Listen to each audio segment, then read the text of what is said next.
Good morning, good afternoon, good evening, everyone from wherever you have joined us, and welcome to the Digital Agenda Forum's Ask an Expert session. We are delighted to have you join us as we continue our exploration of critical issues and the intersection of technology and our day-to-day lives. The Digital Agenda Forum is a platform dedicated to fostering informed discussions on digital transformation, its governance, and its impact on society.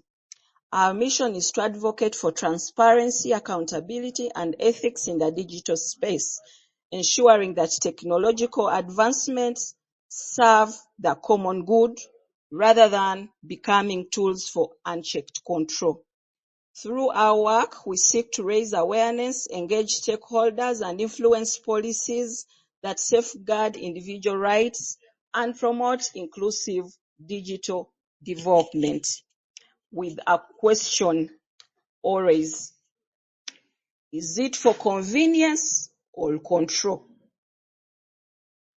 One might wonder why we hold these sessions. They are designed to provide a space where professionals, policymakers, and the public can engage with experts on emerging digital issues. As digital technologies evolve rapidly, it is crucial to analyze their implications critically and objectively. These sessions help unpack complex topics, clarify misconceptions, and encourage informed decision-making. Tonight we continue on the topic, the future of money and identity, central bank, digital currency, and digital ID. In part one, we explored fundamental questions surrounding CBDCs and digital ID systems. Our expert answered our questions, but mainly tackled the introductory part because it's a topic that is new to many, and there were things that were still oblique, and we could not differentiate some of the terms. For example, people asked the difference between a CBDC and mobile money, a difference between CBDC and electronic fund transfer, a difference between a CBDC, central bank digital currency, and cryptocurrency. You find that some people, when they hear central bank digital currency, their minds quickly run to things like Bitcoin, Ethereum, and the like. Yet in reality, we got to learn from the experts that much as they use similar technology and may or may not sit on the same technological platforms, there is some difference between a central bank digital currency and a cryptocurrency. So we thank our expert for introducing us to CBDCs. We got to learn that these are digital forms of a country's official currency, issued and regulated by the central bank. We got to learn that they aim to provide stability, security, and ease of transactions, functioning like digital cash. We got to learn the difference between CBDCs and other forms of money, the difference between CBDC and physical money, difference between electronic bank deposits and cryptocurrencies from CBDC. If you missed this session, please go back and visit our YouTube channel, or even here on X, you'll find the recording of that session. And we got to talk a little on the potential benefits of CBDCs. For example, we heard that they are for financial inclusion, especially for the unbanked population. They enhance security and efficiency in transactions. Their potential for instant cross-border transactions without intermediaries. We got to learn that there are also some concerns and risks related to CBDC, like privacy issues where transactions can be tracked by the central bank, raising concerns about surveillance. We learned about cybersecurity, that they could pose cybersecurity where there is vulnerability to hacking, fraud, and unauthorized access. We also learned that they could be used for government control as potential for misuse, such as freezing accounts or restricting transactions. There are issues of accessibility, where it requires digital infrastructure, which may not be available at the moment to everyone, especially in rural areas. So, and then we got to learn that digital IDs and CBDCs, somehow they must work hand in hand, because for you to be identified electronically, to access your digital wallet, for the bank to, central bank to know you, you need some form of identification. And of course, since it's electronic and digital, your ID will also be digital. So it introduces the aspect of digital IDs, which are often required to access digital services, including the central bank digital currencies. So it's linking financial transactions to personal identities. And there is a linkage that says it will enhance security, but also raising privacy and surveillance concerns. I hope those that were on a similar call in the last session, you remember this.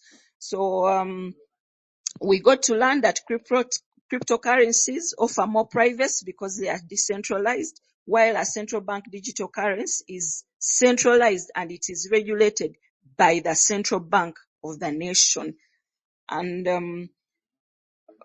all in all, what we concluded with that time is that the current forms of money, that is the physical cash, mobile money, and electronic funds, are sufficient and are more accessible, really. And the infrastructure and costs required for central bank digital currencies are significant, and the existing financial systems can need to be improved to meet these future needs if we are to go that route. There is a need for policies that ensure security, inclusiveness, and economic development without necessarily adopting central bank digital currencies. So while CBDCs and digital IDs promise convenience and security, we realized from what the expert answered that they also pose significant risks to privacy and individual freedoms. And of course, it is not a one-size-fits-all. Different countries, different contexts, and therefore, there are unique challenges, there are unique regulatory frameworks, there are unique societal needs, and that must be considered, really. Policymakers should carefully consider these factors before widespread adoption. So we thank our expert for giving us time to answer our questions.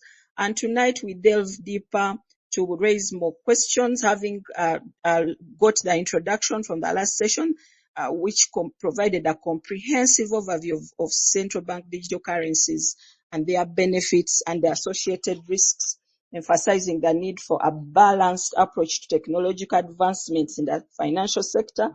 I now encourage you to type your questions in the chat section. The expert will read them and answer them accordingly. Allow me to introduce again Ronald Maxerunjoji, a trade finance consultant. He's here again to answer our questions tonight. And he can introduce himself further if you missed his introduction the other time.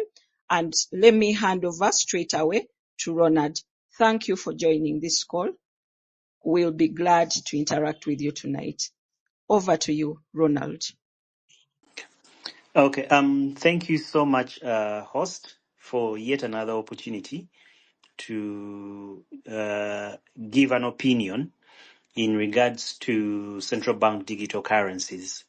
Once again, I'm Ronald Maxerunjoji. I'm a trade finance consultant with a background in banking, and I have a strong passion for trade. That is why I specialize in trade finance.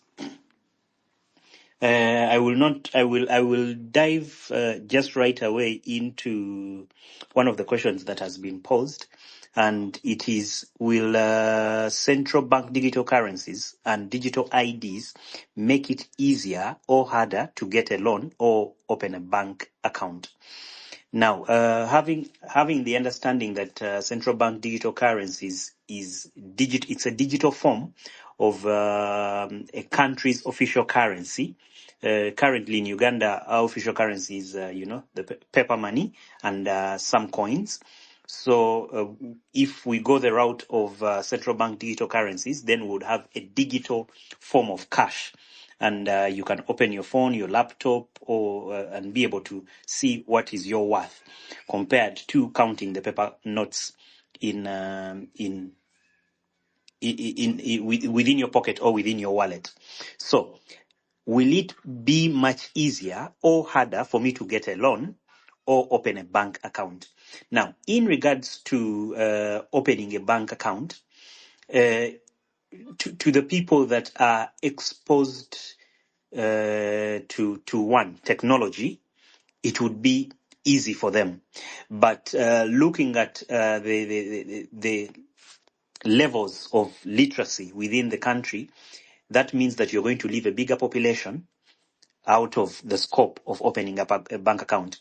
Let us assume, yes, we have that bit of the population that is illiterate, but also we need to look at the fact of what is the accessibility of internet, because you need to have some form of online presence for you to be able to, one, have a digital bank account.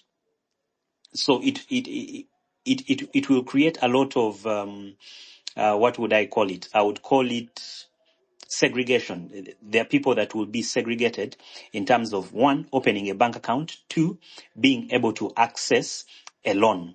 So it would make it much harder for a certain category of people to open bank accounts and also be able to get loans. I would want to think of it within the scope of the people in the villages, the people at deep down, or the people that have no understanding of how a smartphone works, or that do not have access to internet. So it would, for such kinds of people, them accessing a loan or opening up a bank account, it would be much harder compared to what we currently have. The other that I do see is, can a CBD be programmed to expire or restrict how I spend it? Yes, true. Central bank digital currency can be programmed. Well, with the issue of expiry, since it is a country official's currency, it wouldn't expire. But in terms of restriction of how to spend, yes. Depending on the political atmosphere, or depending on a certain agenda, they would restrict people on how much they would spend. You can imagine, assuming I'm an opponent of the ruling government, and I want to pay polling agents. Someone can just use the digital currency. Since we are all using digital currencies, they can just use it against me and say I cannot access my funds. Now, that is one side of it politically. The other is assuming they wouldn't want people to purchase maybe assets like land and homes, and people to make significant developments within their lives. Assuming we are trying maybe to create a project to maybe what can I look at? Let me assume affordable housing. And because we use a particular currency and some people are against a particular agenda, they would restrict how much I can spend on the project. Or better still, they can say this amount of money needs to be spent this way. So it will have some form of restriction depending on, one, the politics of the country, but two, the agenda, the overall agenda that a particular space or a particular country has. You remember what happened during COVID, where we were all convinced that certain careers are essential and others are non-essential. So you can only imagine if we have a digital currency and someone is pushing for a particular agenda, and you'll have limitations on what you can do. You might find that they want people to just continue renting. And here you found a house and you want to pay for it, but they say, what is the purpose of that payment? It is to buy a house, and say, no, you cannot spend on that. You can continue renting. Or I would want maybe to pay my tithe. Assuming you're a Christian, I would want to pay my tithe. And they say, no, you cannot. That is not acceptable. That is too much a figure for you to spend on maybe your priest or your pastor or your apostle. So there will be some form of control. Of course, in the start, it will look very okay, but as you go by, they will have some form of control over what you spend your money on. Just still on that question, someone said, can CBDs be programmed to restrict spending on certain items or limit how much I can save? Yes, that is true. They can, depending on the agenda, they can be restrictive on what items you can spend on, and the other is limit how much I can save. Yes, they can also limit how much you can save, but looking at the powers that be, that might be in their favor, because the more you save, the more they have more access to your money. So assuming you woke up one day and maybe you have saved 2 billion in CBDs, and government wants to borrow your money, and you are saying, no, I'm not lending to government. Because they are the engineers of the central bank digital currency and they have the back end of that currency, they can utilize your money without your knowledge. So there are all those forms of limitation, because if they are the creators and they are the holders, the custodians of that particular currency, they can use it the best way they wish.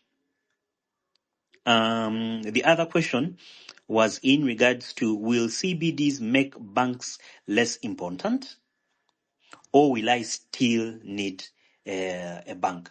Now, looking at the fact that the central bank digital currency is a currency that is created by the central bank of a nation, that means that this central bank digital currency, for it to have effect, they will need players like banks. Now, banks will work in conjunction with the prevailing currency. So the central bank will create the currency and then just spread it out to your banks. So you will still need access to your your what? To your commercial bank. But this time round, you will not be saving your paper money. You will be saving a currency that has been generated by the central bank. So it can give you value, assuming you have currently you're running maybe millions of dollars of currency within your commercial bank, and you wake up the next morning and they say the central bank has created a digital currency and they want to give you an equivalent of what you're holding, so that they do away with paper money. They can dictate what is the value of your current holding, your current fiat money. They can dictate. So there is an issue of devaluation of the running currency to fit within the digital currency that can be generated. So banks will still have a strong play for the digital currency to be able to have effect. And will CBDs lead to one end of commercial banks as we know them? No, they will not lead to one end of commercial banks how we know them, but the commercial banks will work in conjunction with the central bank, so that they are able to one, regulate and ensure that there is widespread of the digital currency that has been created. So that means whatever money that you will be having, the central bank will give you an exchange value of what they think is important. So how will central bank digital currency affect businesses? and how they handle payments. Now, the central bank digital currency and how it will affect businesses and how they handle payments, we will do away with cash payments, because if the CBD is the prevalent currency, then we wouldn't need any fiat cash. So we'll do away with any fiat money, and the thing that we'll be running with will be the central bank digital currency. So businesses that are purely cash driven, they would find a hard time to cope up, because everything is done online and they do not have sight of physical cash. So there will be a lot of tracking. There would be a lot of proof of funds. There would be a lot of asking for authorization for you to make a payment. So there will be a lot of visibility from the central bank on each and everything that someone is doing. You would look at let me say which business is more strictly cash driven. Fishermen. Yes, I would say fishermen. So a fisherman goes out onto the lake, gets his fish, and then goes to the market and he's selling. Payments, previously they have been receiving cash, then that cash how they wish. This time around, they're going to be receiving a digital currency, and government has visibility of how they're going to spend that money. So that is the scenario I would want to give you. So they will be. That is how payments are going to be affected. Payments are all going to be digital, and they are going to be traceable, and they are going to be trackable. Then will CBDs? How will the CBDs impact small businesses and people who rely on cash? I have told you that people that rely on cash will have no option but to opt into a digital currency, because they will not receive any form of payment if they do not have a digital bank account, because that will be the prevailing payment method. So everyone has no way out apart from one, getting a digital bank account and subscribing to receive digital currency for your business to be able to survive. So you can only imagine if maybe at a particular point X there is internet and the person has been able to receive your digital currency, and maybe there's been a widespread blackout, or a person doesn't have access to internet at that particular time, but they need to make a payment for something, and they are affected because all this is digital and they cannot make a payment until they have access to internet for them to be able to make that payment. So those small limitations will limit how fast transactions are done and when they are done. In case of an emergency and someone doesn't have the right infrastructure, and the right infrastructure is a smartphone or a laptop or internet, and also knowledge, of how to use the product, it will affect how transactions are done. The other question someone has asked is, can government or banks freeze my CBD funds more easily than traditional money? That is an outright yes. Since the central bank digital currency will be generated by the central bank and distributed through the local bank, and there is visibility of your funds, government or whatever authority wouldn't need to write to your commercial bank to freeze your money. They would freeze it direct from the source. So the issue of my funds getting freezed, government wouldn't think twice. If they would want to do something, they would freeze it. Currently, if they want to freeze your funds, they have to write to your bank and freeze what? Freeze your money, or freeze the funds on your account, and then you sort your souls with government for you to have accessibility to that. But with the central bank digital currency, they wouldn't think twice. They would switch it off from the source.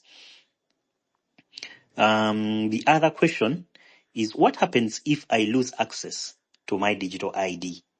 Does that mean that I cannot use my money? Since the central bank digital currency is tagged to a digital ID, and for you to have access to those funds, you'll always need to input your digital ID references. If you do not have access to your digital IDs, then it would be an issue because you would never access your money, because that is like their checkpoint. It's like their two-factor authentication. So it is a step that has been put for them to authenticate that the person having access to that money is the beneficial owner of that account. So if you lose access to your digital ID in whatever form, you wouldn't have access to your funds. Currently, when you lose maybe your ID or your passport, you can walk into the bank and still sign a check and get access to your money while you work a way to replace your identification. Because one, the bank knows you. That is one. You're frequent to the bank. They know your face and they know you. They know your signature. But with digital IDs, since that is a parameter to authenticate that the person having access to this account is the real true owner, if you lose access, then you wouldn't have access to your money. The next question was, what happens if someone steals my digital ID? Can they access my money? Yes, please. They can access your money. If you lose your digital ID and they get access to it, they can access your money because they will use your digital ID credentials to have access to your bank account. And that is if, one, they know your bank account details and they have access to your bank account. Trust me, you have lost every single penny you have ever worked for. The other question is, will I still be able to use foreign currency easily if central bank digital currencies become the norm? Now, if central bank digital currencies become the norm, it becomes a little bit of a challenge if the rest of the world is not hooked, and the rest of the world or some other parts of the world are not driving the agenda of having a central bank digital currency. So assuming only Uganda, we're operating a central bank digital currency, and I want to trade, with a person from Europe, and assuming Europe is still using fiat money or electronic funds, there would be a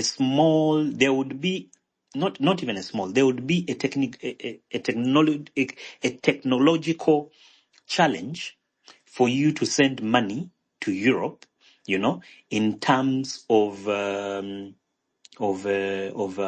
digital currency, for you to have access to goods or items that are valued or that are supposed to be paid for using fiat money. I would want to give you an example. You look at people that are holding cryptocurrencies and the rest of us that are holding fiat money. It is not as simple as people say for you to convert your cryptocurrency into the US dollar or any other fiat money. You would need a merchant or a payment gateway that would support you to make that exchange. And whenever you are making that exchange, there is, one, there is a cost involved. Two, there is a valuation or a devaluation that is involved. So on top of you paying a charge for someone to do the exchange, there is a devaluation of whatever amount of money you have.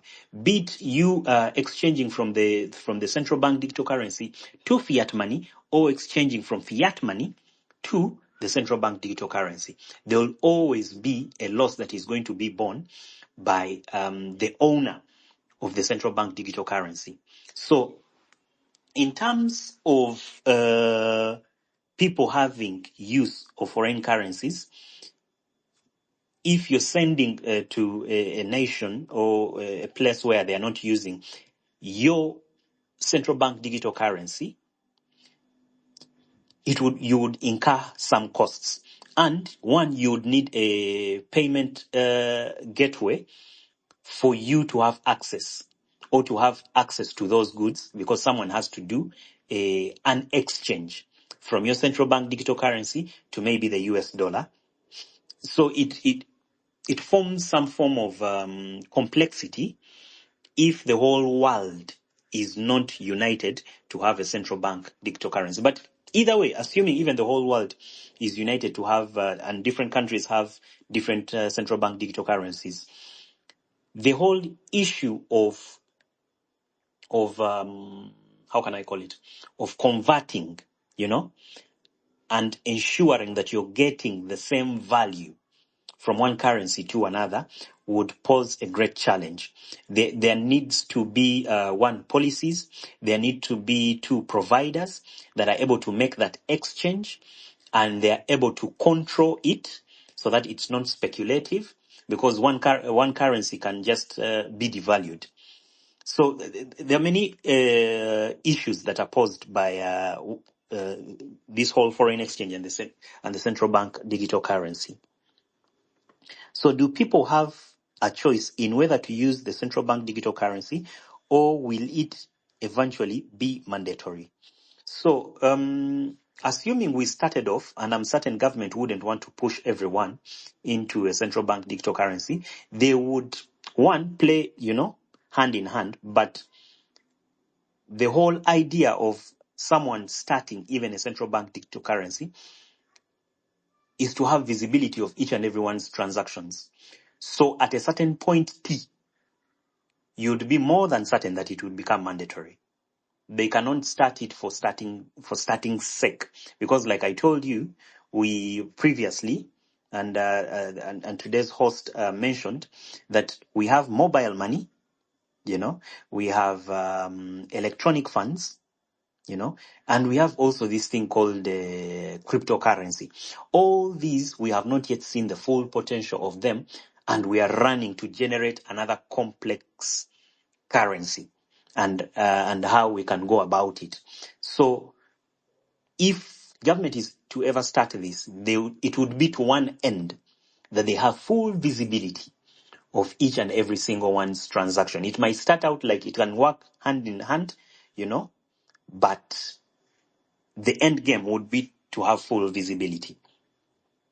So, and the question goes on: will I still be able to use foreign currencies easily if CBDs become the norm? No, you wouldn't be able to use foreign currencies easily, because one, you need a payment gateway, you need a provider, you're going to make a foreign exchange devaluation of whatever currency, there will be a cost involved.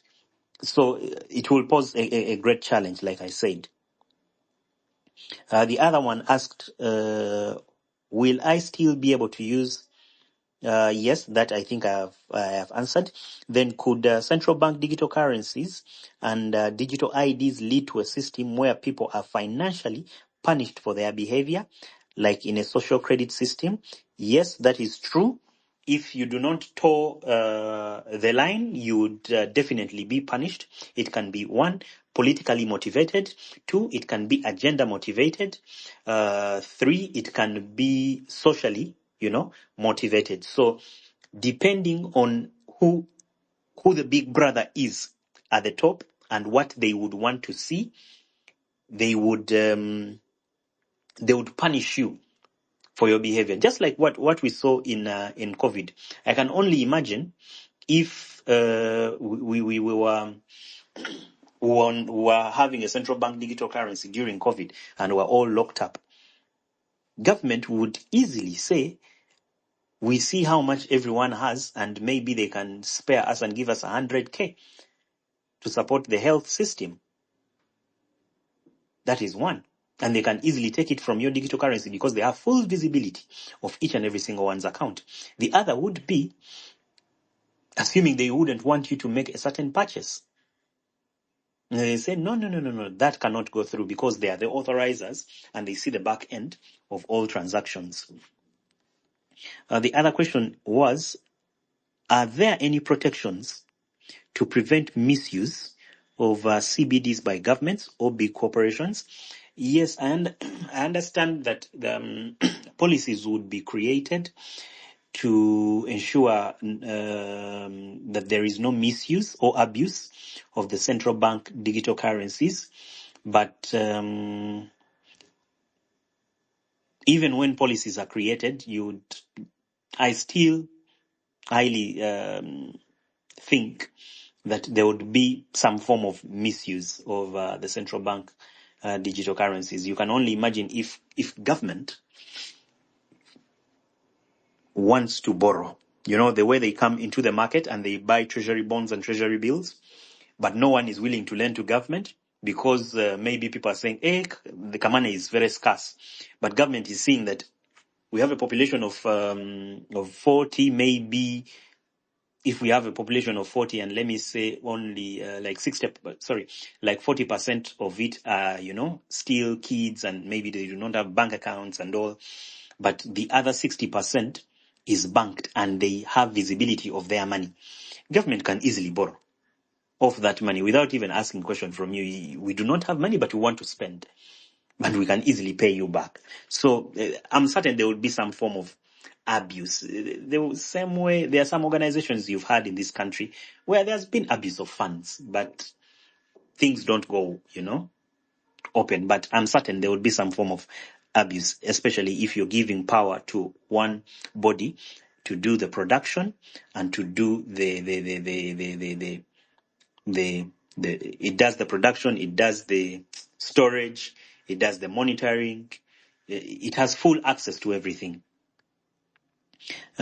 Which countries have launched CBDs? Are they using it as the only form, or is it being used along other? So the countries that we can look at is China. China launched a central bank digital currency, and it is called is it called the yen? I'll just double check and confirm, but it is not being used as the only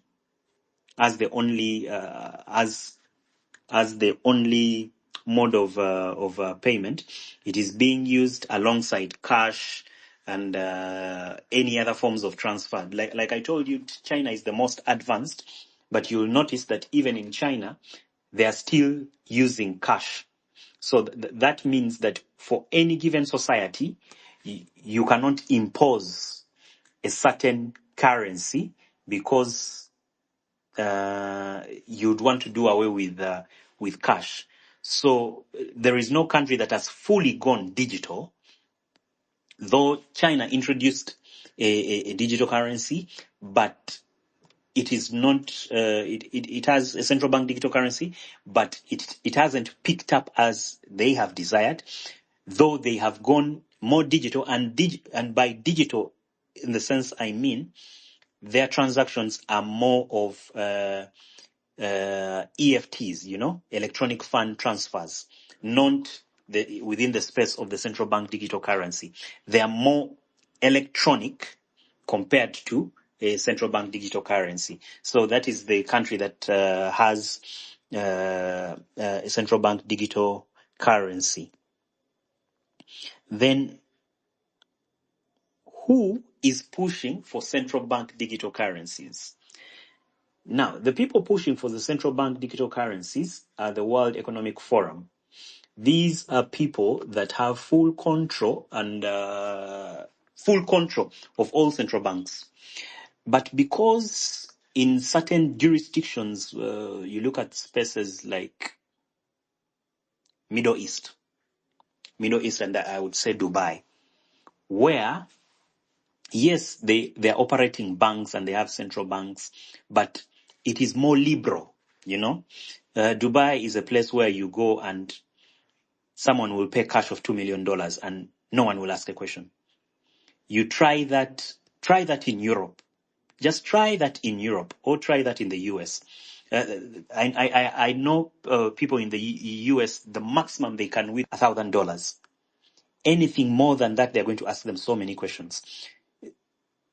Their system, Europe and the West, is so much trapped that every single expense should be explained. We are blessed that in Uganda we still have some form of liberty. We still have some form of liberty, though banks have started becoming a little bit crazy, and they are doing a lot of proof of funds, source of funds, explain A, B, C, D. If you receive, maybe it's your first time you've opened up a bank account, and you've received maybe even 10 million shillings, and people are asking you questions of what have you done, where did you get this money from? So you can only imagine if we have all gone central, central digital currency. So the people pushing for the central bank digital currency at the World Economic Forum, those are the controllers and people that give advice and give policies that are supposed to be made, that are then driven through your central banks. Different countries, they're the ones driving for central bank digital currencies. And why? And the whole essence of driving for central bank digital currencies is that, one, they might have control. Two, they might have visibility. Three, they might toe the line, for certain individuals that do not subscribe to their agendas and do not subscribe to their visions. Those are the characters, or that is the brain behind the introduction of a central bank digital currency. It is that they might drive a certain agenda, that they might put each and everyone in check. If you do not toe the line, they can freeze you, because then you do not have money, you will not transact. Since everyone is digital, then you will not be able to transact. So those are the people pushing for central bank digital currencies. Do digital currencies favor the unbanked and low-income earners? No, they do not. They do not favor the unbanked, because the whole reason why certain people are unbanked is illiteracy. Two, access to services. That is the sole reason why someone would be unbanked. The other reason is trust issues, but that is very, very minimal. But the biggest issue is person is illiterate, or they do not have access to those services. Deep down in the village, when you go maybe to your village and deep down, and you want to access mobile money, and they tell you the next agent for you to get your mobile money, you've come from Kampala, you've gone with your money, you're like, I'm not going to move around with my 10 million in cash. Let me put it on mobile money. You go to the village, it is time, they want to pay for A, B, C, D. You've gotten there and they tell you the next mobile money thing is 10 kilometers away from the town you came from. And now you have to drive. You want to pay service provider saying, muzei, tuagala kulaba sente, So it is a big issue, So it will not favor, it doesn't favor the unbanked, but for the low income earners, those can easily be lured, by maybe certain incentives for them to be able to get onto that platform. I would say, aren't there literacy levels needed to use digital currencies? Of course, there are literacy levels that are needed to use digital currencies, because one, these are online, and for anyone to have any online presence, you need to have some form of knowledge, about an online product. So there is some form of knowledge that is needed, or literacy that is needed, for anyone to use digital currencies. As citizens, what are we supposed to do? Now, as citizens, you are supposed to, one, speak up, most especially speaking through your leaders, those are your members of parliament, and informing them that This that certain individuals are trying to drive to is uncalled for, because even the current forms of money that we have not been exploited to the maximum. By introducing another form of money doesn't solve anything. It will not make more people become bankable. That is one. It will not increase the amount of money in circulation. That is two. It will not bring economic development as they think. But it will create a bigger margin in the wealthy. Two, it will restrict what people can do. Three, people would have opened themselves to being hacked, and digital fraud. That is three. Four, there will be no privacy about people's monies. You can only imagine if we have all gone digital, and someone hacks into the central bank and they're able to steal that money. You've heard of this story. It happened last week. Bybit, it's a cryptocurrency exchanger. It was hacked, and 1.5 billion was swiped off their books, just like that. And it's not the first time it's happening. It's, I think, the second time. So you can only imagine, the moment we all go digital, we have opened ourselves to cyber fraud. Because no matter how good your systems are, there is always someone out there that is studying and understanding the loops and the vulnerabilities within that particular system to take advantage, compared to if I have actual cash somewhere.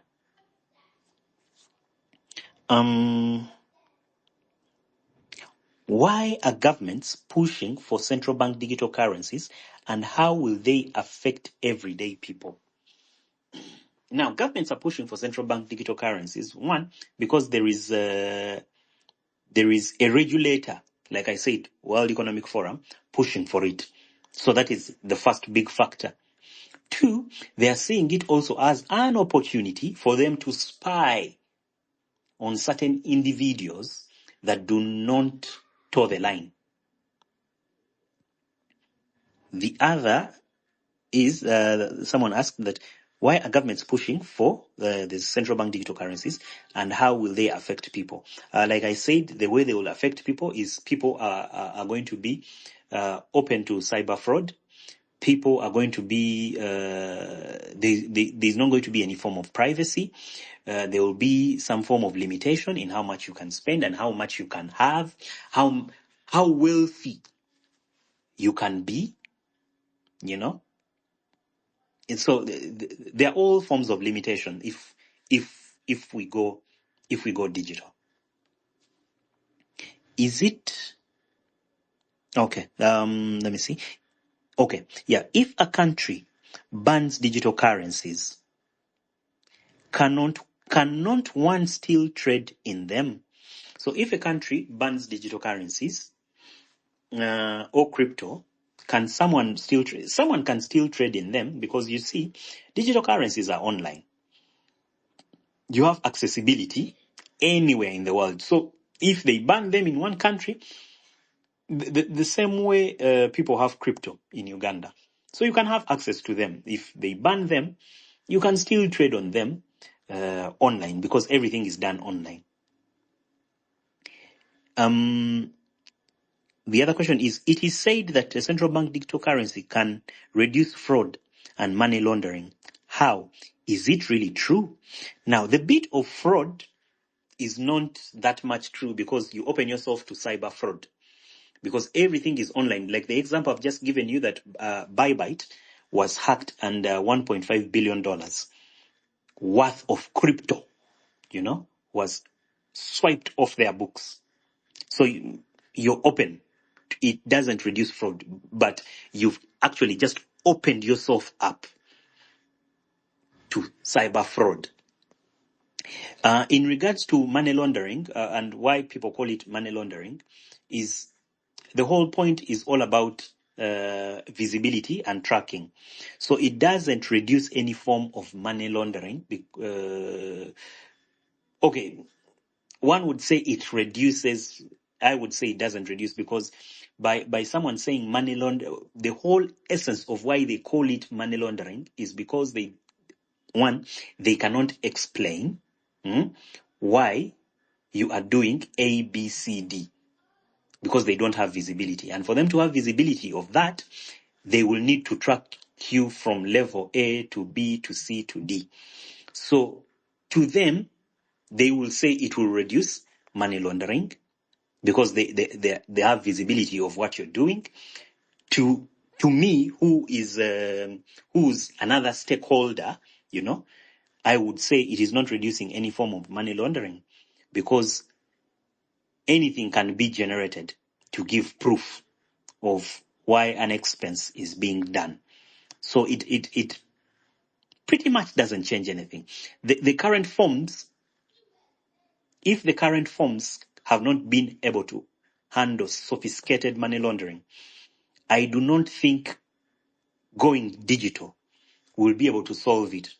Because one thing that people should learn is people are always becoming creative, and whatever step you go to restrict something, someone will have to study and understand it to see how best to cover themselves in that particular area. So the whole point of money laundering doesn't really carry water, especially if you're online. In our states full of corruption, where is money in the hands of a few? Won't central bank won't these currencies increase or escalate corruption? Like I said, central bank digital currencies are going to bring a wide gap between those that are rich and those that are poor. It will just create a wider gap. So corruption would, I would say, it will increase the form of corruption, and the form of corruption would be high-level corruption, if that is how you would want to look at it, high-level corruption coming from authorities downwards. But it can always be explained as we have some developments to do, we are doing A, B, C, D, but government or authorities having access to your cash, which is some form of corruption, which is corruption, would be inevitable. It would be inevitable. It would happen. It is said that the central bank digital currency will improve financial stability. How? I do not think it would improve financial stability. It wouldn't increase financial stability. The only thing that it's doing, it's giving government power to have visibility. Having a digital currency doesn't improve financial stability. Economic developments are what improve financial stability. Economic developments, investing into the right thing, proper use of cash, having proper accountability of monies collected, investing into the right things is what brings about financial stability. Not having one form of currency, and that matter, it being digital. And yes, isn't digital currency a way of isn't a central bank digital currency a way of enforcing digital IDs? Of course, it is. It pretty much is, because you cannot have a digital a digital account unless you have a digital ID. And the whole formulation of them creating a central bank digital currency is that they might create a digital ID that will then be linked to your account and all other spheres of your life. You go for health, you go for travel, anywhere, it will be created. So it is an enforcement tool for digital IDs. When I look, there are no more questions.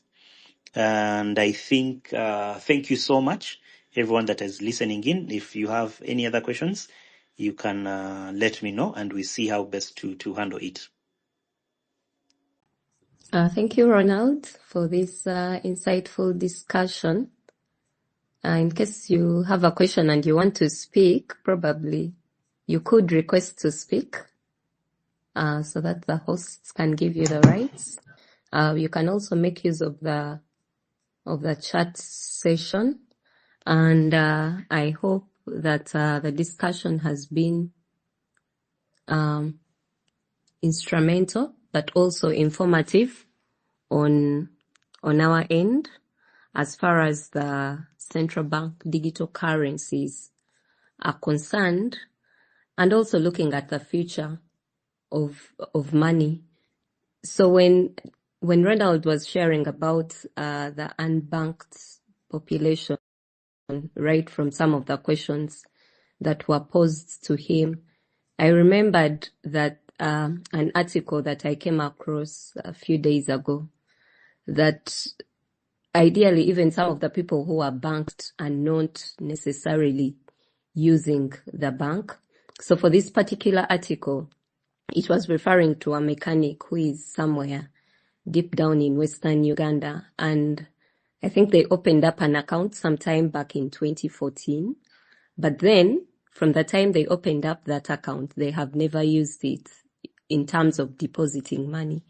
And apparently, the reason why that is the case is because there is no branch within the region or the community where they are.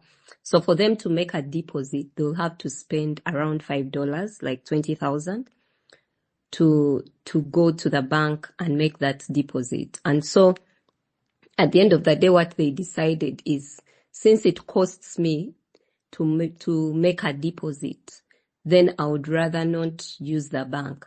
So what I'm trying to say is that still you'll find that there are those people, for example, they have bank accounts, but then they do not use the banks.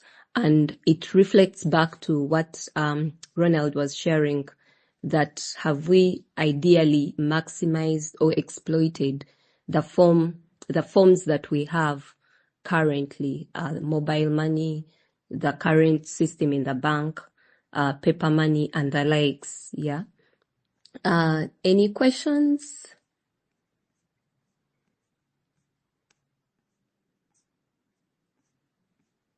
All right. Okay. So there are no questions yet. I'll just iterate on the nuggets that have been shared by the speaker. And once again, thank you very much, Ronald, for sharing your opinion in regards to the central bank digital currencies and the likes. But one thing that stood out most importantly is that even if we introduce these central bank digital currencies, it is not going to help towards us attaining some form of economic development. And so, of course, even as we look at improving the society, improving the livelihood, then that means that we need to pay attention to the concerns of the people within the society. We need to look at ways in which we can improve this livelihood, but not necessarily look for ways that are going to result into us controlling the population, into us creating these margins that you'd find that probably because someone does not have access to the internet or they do not have access to electricity, which is the case here in Uganda. I think we are very familiar with those, with the fact that we are not doing well as far as resource allocation is concerned. And so, even as we wind up this series and this discussion, it is for us to reflect, but also to be able to share this knowledge. And also, if we are in positions of influence, if we are in positions of decision making, we want to make sure that, okay, so we want to make sure that whatever we are driving, whatever we are presenting at the table is for the good of the people, not because we are driving a certain agenda. Maybe it's political or it's backed up by a given forum, something of the sort. So Angie, I think you wanted to speak. Please go ahead.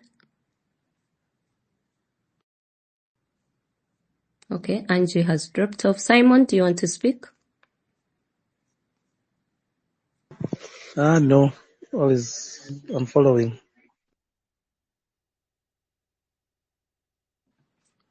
All right. All right. Thank you. So as summarizing that, the take home for us would be to see then, now that we know about central bank digital currencies, now that we know the effect of this type of currency in case it's introduced, for example, here in Uganda. So the point is are we ready as a nation?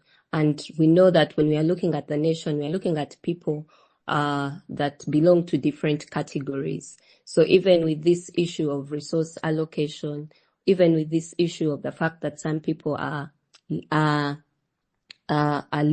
illiterate, even with the issue of internet, the issue of electricity, and of course we know that for us to be able to use this digital currency, we need to have all that in the play. So then what does it mean? Where do we leave the rest of the people?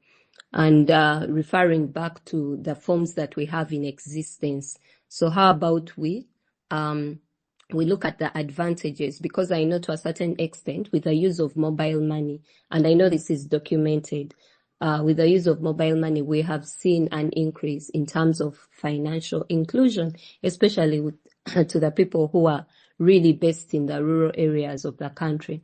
And so the point would be that how about we refer back to those forms of currencies, and then we see how do we exploit them, how do we maximize them to improve the livelihood of the people, to improve our society. So one thing that has clearly come out is that at the end of the day, when we have this central bank digital currency introduced, there will be a form of control.